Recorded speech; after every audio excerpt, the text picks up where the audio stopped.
Chapter 18. Wet Noodles. Jackson, Mississippi is about as country as any little town with less than 100 people. The entire city is lined with towering trees and other greeneries. The state highways reminded me more of wet noodles than major travel routes.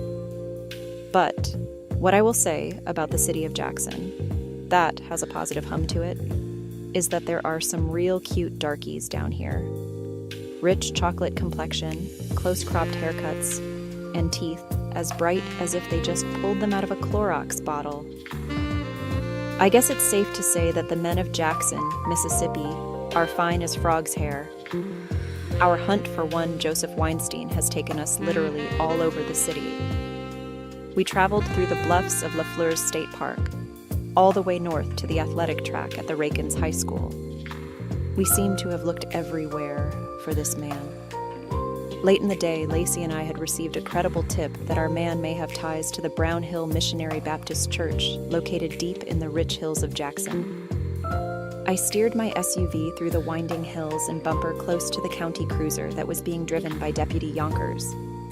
The county cop drove as spirited as a road lizard is crazy. Yonkers powered his police-issue Ford along the roads, and at inconsiderable speeds. Dust from the gravel pavement rose into the air like thunderclouds, which is why I stayed practically glued to his bumper. Otherwise, Lacey and I would have surely been lost in his dust. The Mississippi sky had settled into the dark of night by the time that we had reached our destination. The sounds of what the locals called June bugs, frogs, and owls echoed across a comfortable, mild breeze. After checking into the local Motel 6, the three of us adjourned to our individual rooms for some well-deserved rest before venturing out to find our elusive Joseph Weinstein. For safety's sake, I decided to pick the room between those of Lacey and Deputy Yonkers. Like I said, this was still country-ass Mississippi. My room was a Motel 6, standard issue. A bed, a television, 2 pillows, sheets, blanket, and 2 bath towels. Not a whole lot of fancy.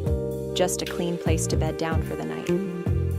Around 3 o'clock in the morning, I was abruptly awakened by the air whistle of a nearby passing freight train. Earlier, we were all warned that the train sounded its horn at the unguarded rail passing just down the road. However, as the sound of massive diesel engines faded into the distance, the rhythmic thumping continued to pound against the paper-thin walls of my room. Bump after bump vibrated through my headboard like a bad migraine. In an instant, I realized that the thumping sounds were coming from the quarters of Lacey.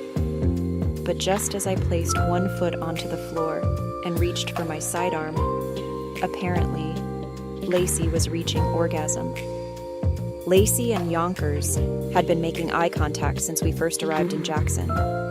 The two were flirting with one another without actually flirting. But the unmistakable tone in Lacey's voice came across crystal clear as she instructed Yonkers to ride me, you big motherfucker. I returned my Glock back to its holster and my head back to the pillows. The episode of rec sex between Lacey and Deputy Yonkers was their business, and theirs alone.